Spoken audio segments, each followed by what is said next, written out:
This is Patriot Sports Radio. Patriot Sports Radio. Fed up with the national talking heads and biases of mainstream sports media. If it's sports, from the high school level to the pros, we're talking about it. Like the red-blooded Americans we are. God bless America. God bless America. God bless America. Let's do this. Here's Eric, John, Chris, and the coach.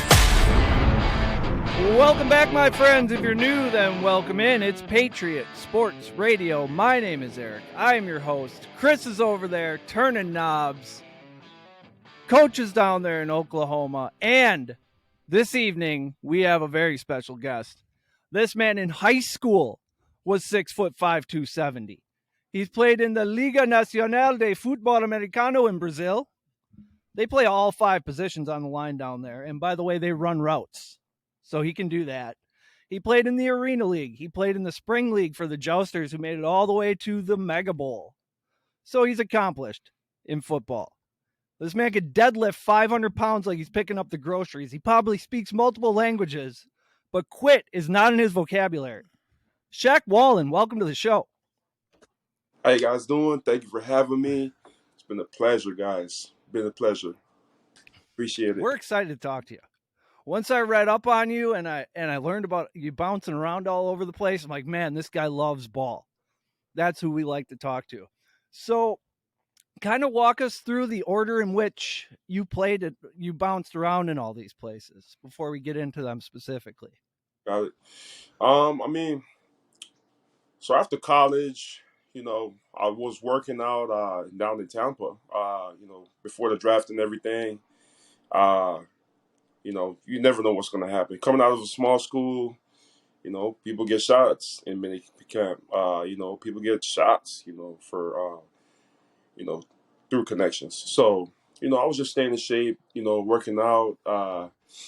We had a great group of guys there. And after that, I didn't get a call. I didn't get anything. I started playing arena football for the Florida Tarpons. Small league down there in Fort Myers in the Germain Arena.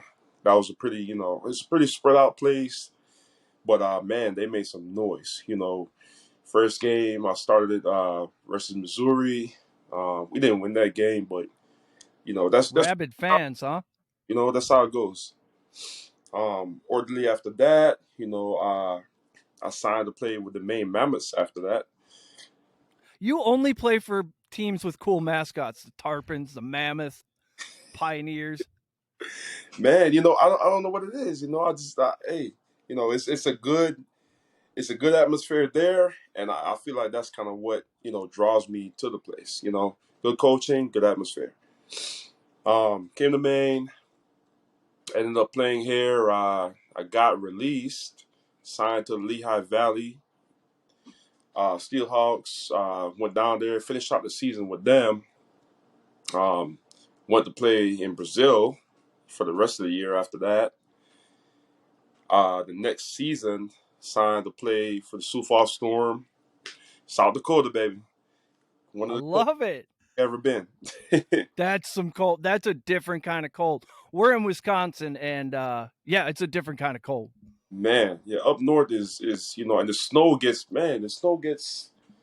above the doors. We got out. It was the morning. It was the second day of training camp. We got out, and the shuttle was there, and literally, like, cars. You couldn't see any car's rooftop.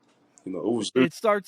It starts to wear you down mentally. The cold and the snow, just imposing, always there. And you're a kid from St. Petersburg, Florida. You're like, what the hell is this, man? I just know about hurricanes. That's all we know about. Hurricanes and alligators. That's it. So you played for the Jousters, and then from the way these seasons line up, it seems like you went right from that Mega Bowl to play more down in Brazil. Is that correct? Well, so with the Jousters, my second stint, I went back to play for the Orlando Predators. Right after the Mega Bowl, they needed an offensive tackle down there, and I went to play. Oh, okay. And after that, man, after the first game in Jersey, that's when I retired. I retired mid-season. And, I said, hey, Well, you just played 2 seasons in a row, man. yeah, it was exhausting. It was exhausting, man. And yeah, that was one of the toughest decisions I had to make, but I had to make it right there. Yeah, when it's time, it's time. So let's talk about Brazil. What are the fans like? Is there buzz in the city? Are the fans getting out there for games?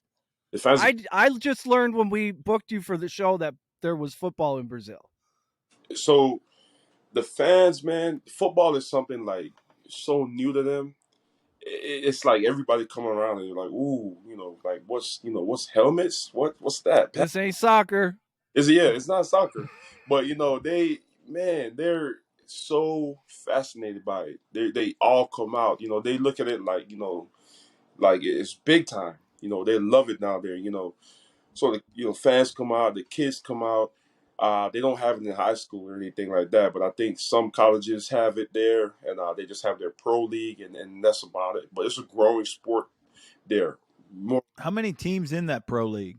It was 20, I believe 25. Wow. Yeah. 25 teams in Brazil. 25. Well, there's more, but that's the A league. Wow.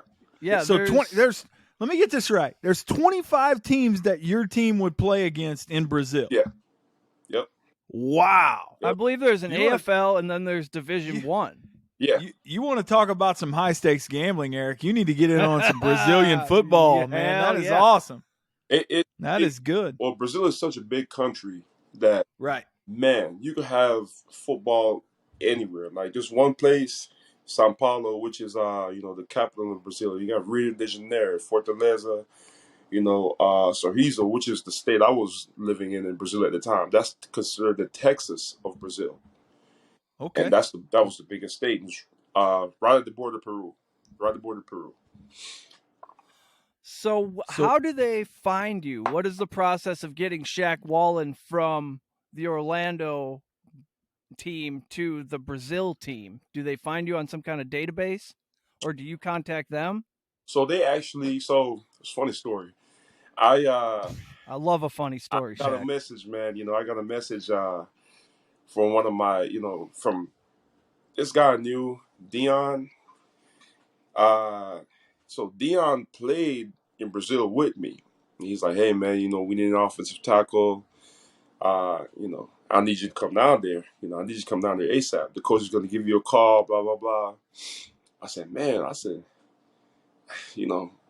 what? I just literally, I'm in the locker room finishing my last game with the Steelhawks that night. Got a message. I said, man, this is 17 games in a row. I don't know if I could, go down there. Damn, a full 17. Full 17, man. Full 17. Training camp. In the trenches, too. You're not lining up facing a receiver who's only going to get the ball 7 times. You're in the trenches. You're in the trenches. So my knees, everything. I'm getting ready to go to off season, and looking forward to the offseason. Looking forward to it, Yeah. Oh, yeah. And, man, Dion's like, man, I'm leaving, I'm flying out of Miami, in about 4 weeks, man. I need you down there. I said, Dion, man, I don't think I'll do it, man. Next thing you know, I get a message on WhatsApp from the coach. And he's like, man, you're a giant, down here, you would make a big difference just playing, but obviously help coaching, developing some of the guys that, don't have the skill set there as well. So, I thought about it a couple more days, and I said, man, how's this going to work? I don't know any English. I don't know any Portuguese. And he said, yeah, there's a translator app. I have translator apps. Oh, okay. I said, this is something new. You know what? Let me go for it. You never know when you'll get these chances again. So I decided to take it, man. I called my agent up. I said, hey, I'm going to Brazil. He's like, what? Don, if you watch it, man. They're going to pay you, right? I know. That's my agent, Don Felice. He's out of New York, A&D Sports Entertainment. But yeah, I called him up. I said, hey, man, I'm going to Brazil. What, when? How? Got a call from the coach, talked to the coach, talked to, a player there, and they need me, He's like, hey, let me know if you need anything else. And, we stay in contact, man. But, wow, it was you know. So how long you got on a plane, got off there, you met obviously somebody from the team, they take you, they put you in give you some housing there, and then all of a sudden you go right into practices. Are you a player coach, or what do they got you doing? So how it works is the minute, you know, I landed, we landed in, where did we land? We landed in Sao Paulo first. So I flew out of Boston to Sao Paulo, got there. It was a 10-hour flight. I was watching scary movies. You know, I got breakfast on the airplane. That was good. Landed there. I landed there like 1 in the morning. Then we took a bus from there to Sorriso because they didn't have an airport in that, you know, state like that yet. Man, my phone, it shut off. You know, it shut off. I had no signal. This is 2 in the morning. Me and Dion, you know, we're on the bus. We're like, we have no signal. You know, what if we get off at the wrong stop? We know no Portuguese. The translator app's not working because it needs internet. Oh. Literally driving in the middle of the road, middle of Brazil, somewhere, 1 in the morning, first time. And, you know, we made it to our stop. You're like, man, I should have went to Miami. Yeah. Exactly, man. I thought we were done for, but, you know, we got there safe. But yeah, you know, we got there the morning at 4, 5. You know, they gave us housing. They have a whole house, man, with a flagpole of the team. It's called the Cerezo Hornets. So you all live together in a big house? Yeah. So all the international players and some players from the furthest part of Brazil come. It's like a 10-bedroom house, swimming pools in the back. You know, they have a whole lot of stuff, grills. They have a wow. yard. They have some turf out there too for us to practice at home. So it was good. Nice. Perfect. TV. Now, are there any restrictions on say female visitors, curfews and so forth? They didn't have any, man. You know, it was, you know, nice. Game, whatever. I love Brazil. It was Brazil, you know. So all the it was Brazil, you know. So they try to, you know, tell us, hey, you know, just be. They cool down there. You know, just be safe and you know, watch what you're dealing with and watch what you're doing. You know, and yeah, that was the best thing he told us. But yeah, we had a chef there. She came and cooked for us. Yeah, it was. What a great like experience. A vacation. Yeah, it was like a vacation. You know, while working, it was the best thing. You know. So first day of practice, they roll you out there. Are you actually playing and coaching both, or you got your translator next to you? Are you they hand you a playbook? What are we running down there? So are the rules the same? So well yeah, it kind of is. So how it worked, right? I was pretty much just a captain on the offensive line, captain on the offense. Okay.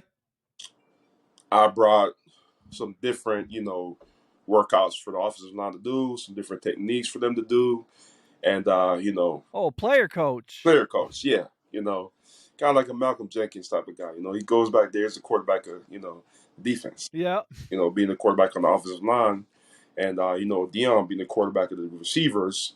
Man, the first game we won 67-11 or something like that. Ooh. You know, and then there's added bonuses for every, you know, touchdown you score too. Man, it was the craziest thing. Yeah, you were cashing fat checks too. Oh man, you know football in itself. You could play football without speaking the same language. You know, you could literally play football deaf and mute. Right. Everybody speaks grit. Exactly. And, you know, the plays are pretty much self-explanatory. I remember our pass plays. So Bob, big on big, would be shy. Shy in Brazil is just big on big. That's just literally what it means. Big, you know. And that's pass protection 101, you know, different plays for different things. It was all in Brazil. It was all in Portuguese, but it was pretty much just like any other, you know, football language. So essentially, you would line up, and they would say, "We're going pass pro here, or you're going to run block, either one." Yep. And then you would just, that's what it was, whatever it was. I mean, it wasn't any kind of, there wasn't reinventing the wheel. They didn't hand you a playbook or anything. They just said, well, here's the set we're running. This is what you do when we signal this in. Yep, exactly. And they had a playbook, but it was pretty much so what we ran was really, we ran zone left, zone right, and we ran some spread, and literally that's it. RPO stuff or no? Nah, they weren't advanced like that yet. I got you. They could have, they had players to do it, but it's a lot more to. So what was the defenses that you were seeing down there? I mean, was it anything complex or was it pretty base It was stuff? pretty base stuff. So the defenses they run. One thing I learned about other countries, when football is very young, they typically just blitz and they go man, because it's just it's the easiest way to get pressure, and the defensive line, they're not that good, so they have to have added pressure to compensate. Now there's a lot of fast guys in the backfield, but they're not very skilled. But they would rather that than sacrifice right. Mm-hmm. Right. Yeah. So you guys showed up week 1 and pretty much dominated. You pretty much threw it all over the yard and dominated. Yep. And what did you say the final score was? 60-something? 67-11. And then after that, there was. I mean, did you guys pretty much go through the season like that, or did you run into some cats that could play? So that team, that was kind of like one of the worst teams in the league, but had some other teams that we played that we came out on top because we just had more talent. But we ran into 2 teams, and the team that we actually lost to in the playoffs. But I'll tell you guys about them. The first matchup we had, the Tuberones, and they had an American defensive lineman, James. What's James' last name? Can't remember his last name, but he played. I believe he played for South Carolina. I'm not sure, but he was good. The guy was good. The guy was off the ball. First play, I pancaked him. I'll say that. It's on film. First play, I did it, but. Just setting the tone for the day. Setting the tone. I'm going to be here all day. That's what's happening. I like it. But, man, he was really good. The defense was really good. The coaches, they had another coach from America. So they were established. They knew what they were doing. They played in a bigger city. They played, the Tuberones played in Brasilia, which is, there's I don't know if you guys seen that statue, the Regina de Jesus statue. Mm-hmm. The lady. Yes. Yeah, so that's where that's at. That was pretty okay. Then they also had a Bud Light factory right next to it, so it was. Yeah, that's what I'm talking about. Hey, Shaq, real quick, I got a question for you. Yeah. So I can't imagine in 2 questions actually. I can't imagine there's a lot of dudes like the size that you are, just kind of slinking around Brazil. I can't imagine that you didn't stick out down there to people. So he raised their average yards per carry by 3 yards, Coach. Yeah, that's what I was going to ask. Is tell me across the line. Well, I mean, it couldn't have been dudes as big as you, or was there? So they were. Brazilians are huge people, man. Okay. They're not as skilled. They couldn't get off the ball quick enough for any of that. But man, so when we played the Tuberones in Brasilia, they played in this supersized dome, right? This huge, like, gladiator-looking stadium, and we lined up to go out the tunnel. I was meeting some of the other offensive linemen, and they're all like 6'8", 6'9", 400 pounds. Like, they're huge people. They're huge. Wow. I had no idea. Yeah, tight ends like 6'7", but they're not as skilled. They're not as fast. And not even as strong, but they're just huge. There's this huge amount of people, and they grow. They grow pretty big. That is awesome. They honestly turn out some big heavyweights in MMA and jiu-jitsu. I Yep. mean, that's what they do. That's their sport. I did not know that. So now that football's catching on down there, are we about to see some NFL? Some Brazilian imports into the NFL? Yeah. Maybe? I mean, if they're that big, I can't see how not. I mean, with 25 teams, 20 teams, wow, that's impressive. They had one already went with the Miami Dolphins, but they're huge. They got a lot of basketball players too. Oh, So how many seasons were you down I there? was only down there for one. I was down there for. Okay. And then you came back from there to Maine? I came back from there to actually I came back from there to Tampa. Went back home Oh, for a okay. little bit. Got to see the family. Came back up to Maine. Then after that, signed with Sioux Falls. I Tour. got you. Now, as far as Americans playing in Brazil and in Europe, you can only have in the AFL, I think you can have 4 imports. In Division 1, you can only have 1. So And okay, go ahead. is it like that in Brazil? Because I feel like you're a coach on the field, you're a quality player. You're somebody who isn't a quarterback, but a team might use their import status for you. So how it works is they have a point system. Based on the imported player, based on where he's played, that counts as many points. So let's say it's an import that played only high school ball. He's going to be counted as 2 points. It's an import played college, 4 points, pro 6 points. So I was an import, played pro already, 6 points. Dion was an import. He played college football. He was 4 points. So he's 4. And then we had Anthony. He was a DB. He played high school. He's from Alabama. He was 2 points. So that was that was the 6, 4. That was the 12 points right there. Man, give me a DB. So from all Alabama each team could time. have, all each team could have was 12. Yeah. 12 was the max. 12 was the max. Yeah.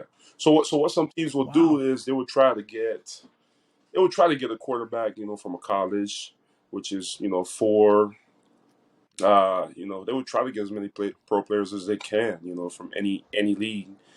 Some CFL too, down there. So how many people are you playing in front of there in Brazil? I mean, you said that you talked about how big the dome was, so they're turning out for that. It was a lot, man. I would say that the playoff game that we played, I would have to say it was at least 25,000. Okay, so they're into it. Wow. The whole city. Okay. The city came out, man. It was because Brasilia is the city's I think 4.5 million people just in that city. Wow. Everybody, it's a metropolitan there, man. You would have to see it. You would literally have to just see it to believe it. I had no idea. I had no idea that was going on. Mm-hmm. I'm actually going to look it up right now. I've been watching some of your film. I'm actually looking it up right now.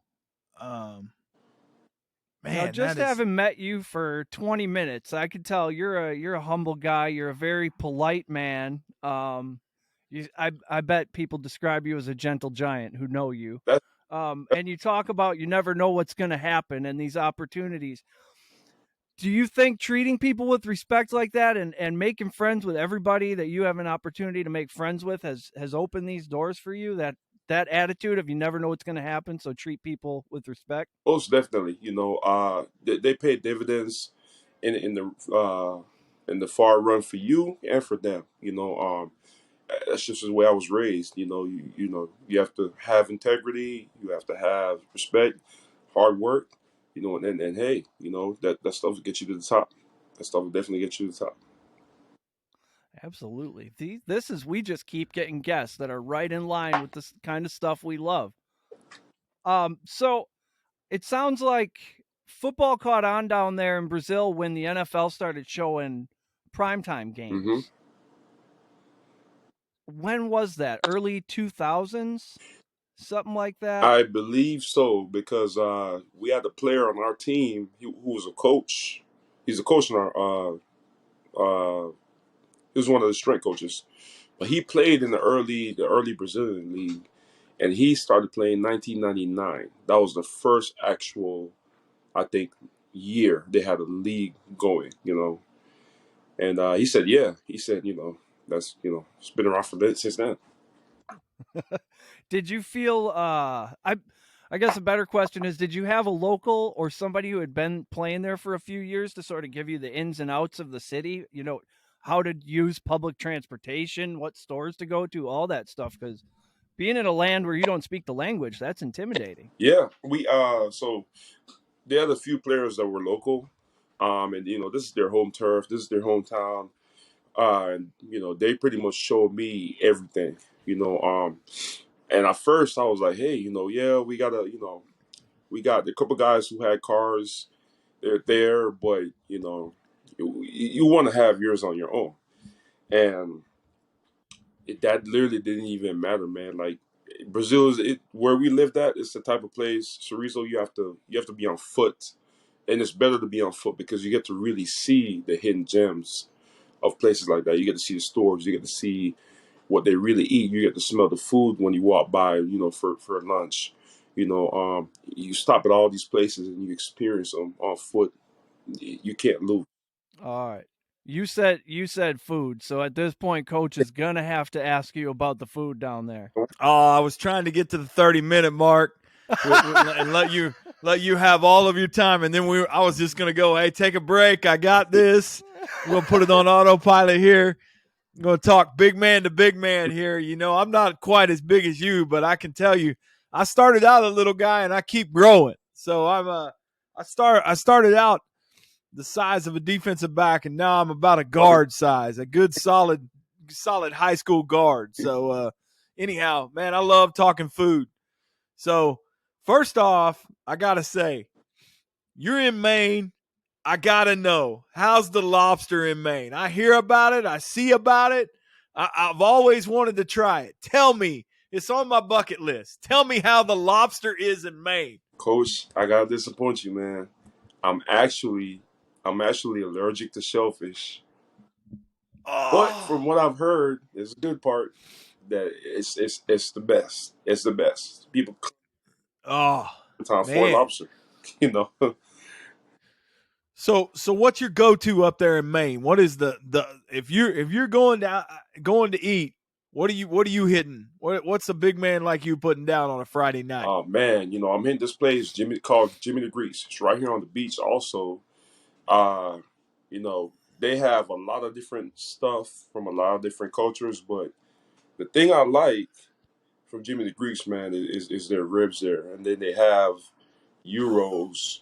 I know you're in ribs. Man, I knew as soon as I saw you, we were going to speak the same language. You're speaking ribs. That's my love language, brother. I tell Oh you yeah, what, we spent a whole show talking to everybody we could about barbecue and ribs. So you're hitting a home run right now, man. So this place called Jimmy the Greeks in Maine has amazing ribs. That's what you're has telling me. amazing ribs, and the thing is, it's the best thing because they give you the sweet potato fries, they give you the broccoli, but the ribs are this big. They're huge. I don't know, and I've never finished it all in one sitting. I thought I could, but I never Wow. finished the whole entire rib all in one sitting. Just couldn't do it. Man, that is amazing. I'm looking it up right now. Jimmy the Greek. So you guys have, I know you guys have down there in Oklahoma, Oklahoma Joe's. Yeah, well, it's actually in Kansas City, but it started out here, and it's kind of he kind of moved it over to Kansas City. But yeah, we have Yeah, Oklahoma Joe's. Yeah, Oklahoma Joe's in Kansas City there, and around here you can get it. It's kind of hard to find, but you can find it. yeah, that It's not. Yeah, it's yeah, good. that's where I first had it when I went to college in Kansas. That we had the KC Joes and the Oklahoma Joes. Man, we used to live at that place. That's what I'm talking about, man. You ever eat at Jack Stacks in Kansas I've seen City? that. I've seen that. Oh, let me tell you, Jack Stacks is awesome too, man. Kansas City may be the mecca of quality barbecue. I'm not gonna lie. Everybody we talk to they have their favorites, but we seem to go back to there. But man, I want to get back to this. So you're a worldly traveler, a man of the world, and you've been all Yeah. over, and you're telling me that Jimmy the Greek's barbecue in Maine is the best that you've ever had. So I would say it's definitely one of the best, but in terms of Okay. size, portion, and taste, yeah, I would definitely have to go with that. You know, So when you were spending any time in South Dakota, they ain't got good barbecue in South Dakota. We ain't hurt nobody's feelings here. We're just gonna go ahead and say if we're in South Dakota, we're gonna eat. We probably ain't finding a barbecue place. You know, there's not much in South Dakota that, you know, I really like, you know, and I know, so I know there's stuff to like about the state. I know there's a lot, you know, but I just Big walleyes down there. Great fishing. great fish. See, I probably didn't know that. I know Minnesota's 4 hours away, but that's about all I knew, you know. What about when you were in Brazil? What'd you eat down there? You have quality food down there? Food is religion down there, man. You can't fail it. What they do, so coming back to barbecue, Brazilian barbecue Go ahead. is total opposite of what we eat. I'll explain. You got me on the edge We of my sat seat. down for a tea barbecue, and they did, you know, they legitimately brought a half a rib, you know, from a cow. Like they brought it on the inside of a chair. It was that big. They had to like hold it up like that. But they don't use any sauce, no seasoning, nothing. Just put it in the grill, and that's it. And I'm sitting there. I'm like, you know, I'm looking at Dion, like, you know, hey, This ain't gonna taste like nothing. you know, but well, it actually does because the way how they cook it, it really, you know, salvates everything in it. You know, it tastes honestly better than, you know, something drenched in sauce. And that's just how they make it, man. It's so good. It's so good. They cook it on a rotisserie, or they cook it like put it in the fire? How do they cook it do on a that? rotisserie. They cook it on a rotisserie, and what they serve it with Like is rice and beans, and it's called fish water. The rice and beans is called fish water with pork, like kind of like bacon bits cut up in it. They have pachocas, which is their banana liquor. It takes only one shot because it's 120, so I wouldn't go crazy with it. But you know, it's a Friday night type of thing. That's what I'm talking about. Man, I tell you what, God, that is barbecue. No matter what guest we get on, man, we all speak the same language, and that's delicious barbecue. Different ways, different places, different regions. Yeah. And man, that's awesome. That is awesome. Absolutely. So we're headed down to go ahead. Okay, we're headed down to Birmingham for the USFL Open. Do you know any good barbecue joints down there we should hit? I don't know, man. I've actually never been to Birmingham. Me neither. I'm excited. I've never been to the South. I'm excited to see it. Yeah. It's going to be a lot of good football down there. I got a couple of buddies playing in their league right now. They did send me, you know, a draft contract. You know, retired after that, so I was, you know, out of. Yep. So what does Shaq Wallen do now besides eat ribs in Maine? Well, you know, just being. What is retirement like? Just being a dad, you know, and you know, like I said before, being a manager over here, you know. How many children do you have? I have Shaq? one. I have one daughter, and I have another daughter on the way. Oh, congratulations! We got a baby on the way. Yeah. Whoa, my volume thing went all the way up. That never happens. I'm excited. So the world knows this is my part.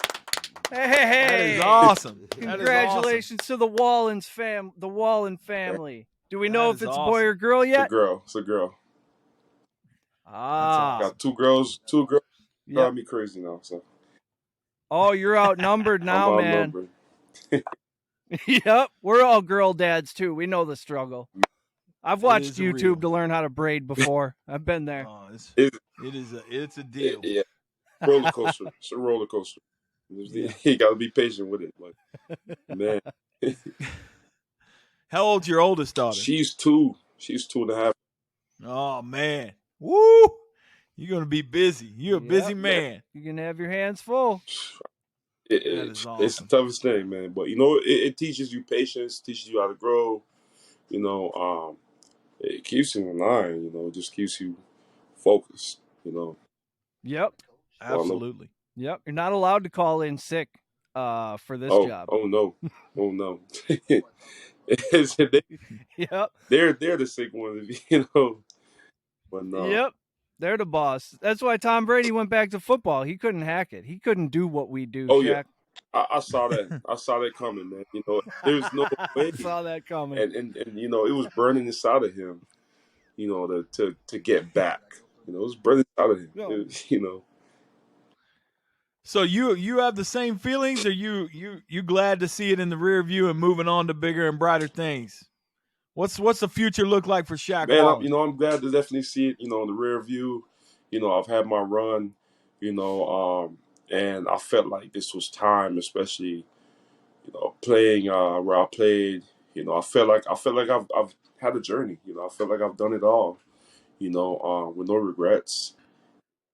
Absolutely, you definitely have traveled, well traveled. Yeah, you know. So is your family back home in Florida? Yeah. Or So I still have my mom over there, my sister's over there. But yeah, they're pretty much down there. Me and my daughter's over here, and you know, that's pretty much it's separate. I get my mom over to Maine, to see some snow every now and then. That is awesome.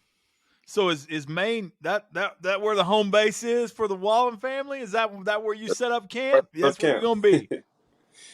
That's a good place to raise a family, I think. Ain't nothing wrong with that. That's exactly where home base is, man. You know, it's I love it. You know, I think I made the right decision. You know, with that.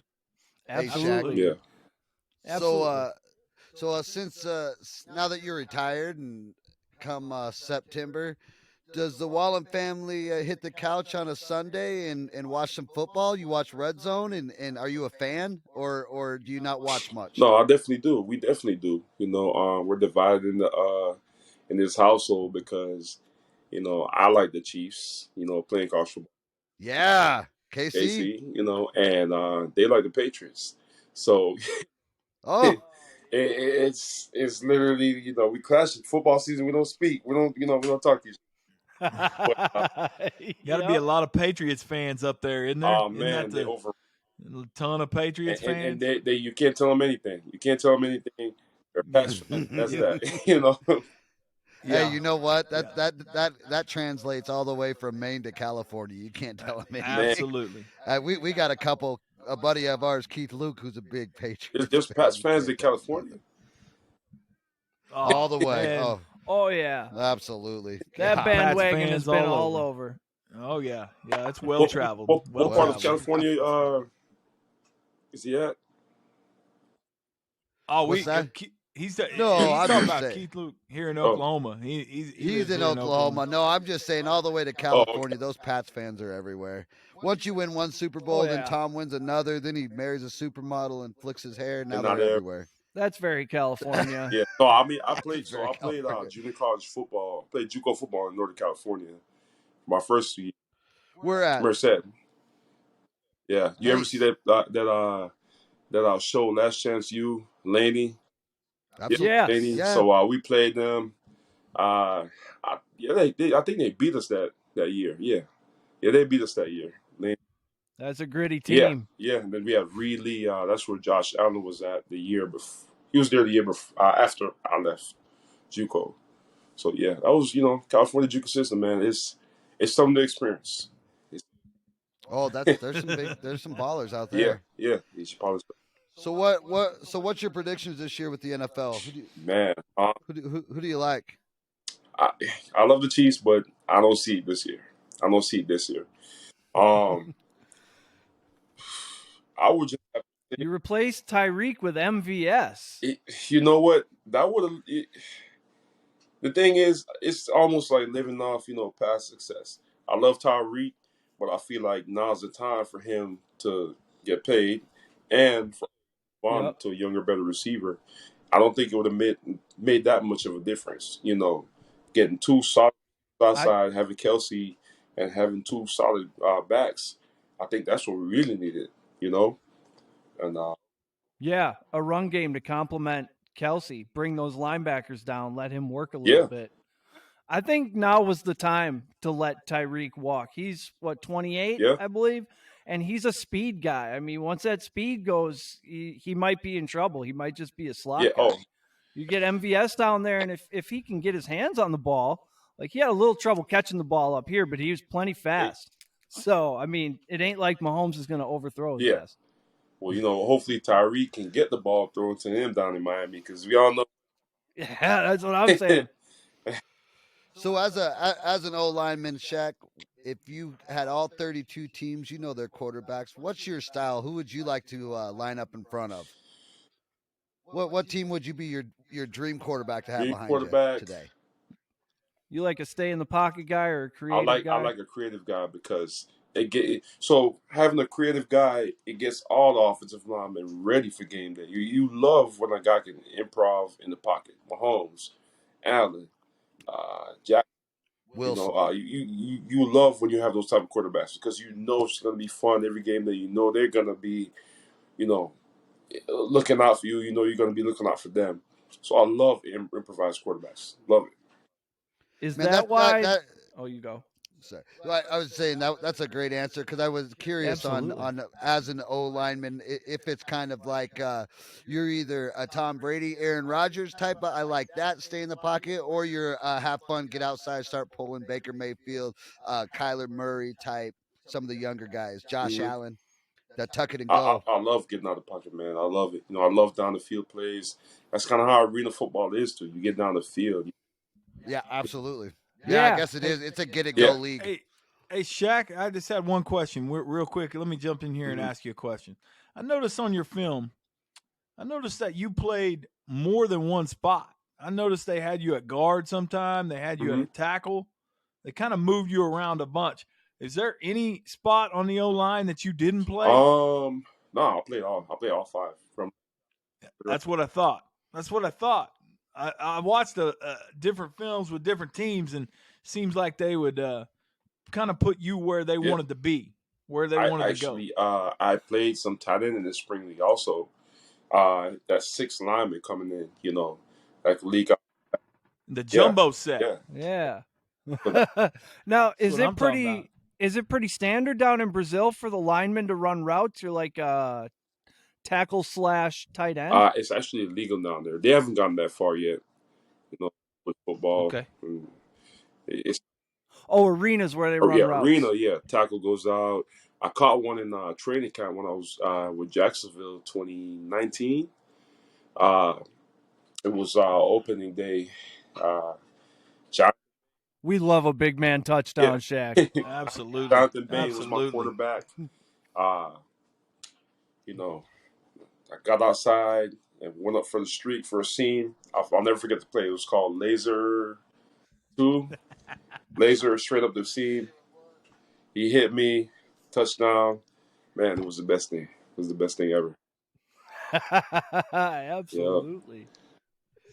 That is Shaq, awesome. we've kept you for like 45 minutes, and I didn't tell you how long it'd be, but this is just fun. Maybe sometime during the season we could have you on. We could break down some film game by game. It'd be fun to have a big man that knows what's actually happening in the trenches. Oh, yeah. And to really kind of break down like on a Monday, Monday evening or Tuesday night, we could break down Sunday's game film on some. We could look at some old linemen. I just think it'd be a lot of fun. Chris would get a kick out of it, or the coach will down there. I'll tell you what, man. We'd love to have you back anytime you got time, man. We'd love to talk to you, man. I've enjoyed the day a lot. Yeah, appreciate it, man. I would definitely, come back on. I've actually been. We get in some X's kind of and like O's. breaking down the draft and all the old linemen and stuff. Even kind of like in my head, hey, this would be, Ooh, we could do a draft special. Hey, I like that idea a lot. Yeah, that's gonna happen, Shaq. So if that's okay, now that you've said you just witnessed an idea be born. You just created a few episodes we could break because me and Chris I was down in Oklahoma and I stayed over at Chris's house and we were watching the combine and watching how fast these guys are now, and we were just amazed at these athletes nowadays. We will love to break that down. Yep. Absolutely. I always say it's like a grizzly bear. Like, you don't understand a grizzly bear could chase down a deer, but it can happen. And you watch these linemen run on a field, and it's like you don't get how fast they're going. They could run you down in seconds. They're moving, man. There's some freak out. There's some athletes that are big guys that you would just never guess. You would just never. There's some that could backflip. Just Th- freak athletes. This combine, more than before, more than the last 3 that I've seen, this combine is loaded with Mhm. fast big men. I mean, I'm talking big men that can really move, that have Yeah. great footwork. I mean, and that is one thing I know that you can respect is I'm excited about seeing these guys develop, because it's rare that you have a draft that's so deep with big men that can move like that are in this class. The big man gonna be special. impressive. Something, Absolutely. I'll come up with a good name for it. Yeah. I love it. I love it. Yes. Hey, Shaq, that could be 2 or 3 hours though, so you Yeah. get ready. Yeah. We might go We a might- little bit. We'll get up. We'll get ready for that. You know. Yeah. Is that why I see Josh Allen and his linemen celebrating together? Like, it looks like there's a stronger bond there than with other quarterbacks, because he's scrambling and they love blocking for a guy So like that's him. exactly what it is. You know, when a quarterback breaks down the field for 30, 40, you're right there with him. For some reason, you could be running sprints on your own, but you run that sprint with them, you don't get tired from that one. You know, so you see him in the end zone. It's a glory you sprint. feel like you're a skill player. You know, so that's what it all comes down to. Absolutely. Yeah, That is I didn't. awesome. I told Coach, you watch the film. I don't know what I'm watching, but I did see you getting downfield a lot. Oh yeah. A whole lot. Like, you like getting down there and finding somebody to bully ASAP. Well, you know, that's the number one thing. You know, that's the number one thing to get recruited. You want to get downfield. As soon as the block's over, you don't stop until the whistle's blown. Yeah. Yeah. Second, That's- third level. Second, that- third level. That brings up something I would love to ask you about. Have you seen some of these videos on social media of drills where kids are just going too far and throwing each other to the ground and, going outside of what the game should be? And these things are being celebrated online. Like, look at this kid. Have you seen Yeah. some of those? It's not safe. So one thing I found out, the higher the level, the more coaches don't really care about that stuff. Anybody can get aggressive. Anybody can be dirty, which, it helps. It helps us on the offensive line. It helps on the defensive line.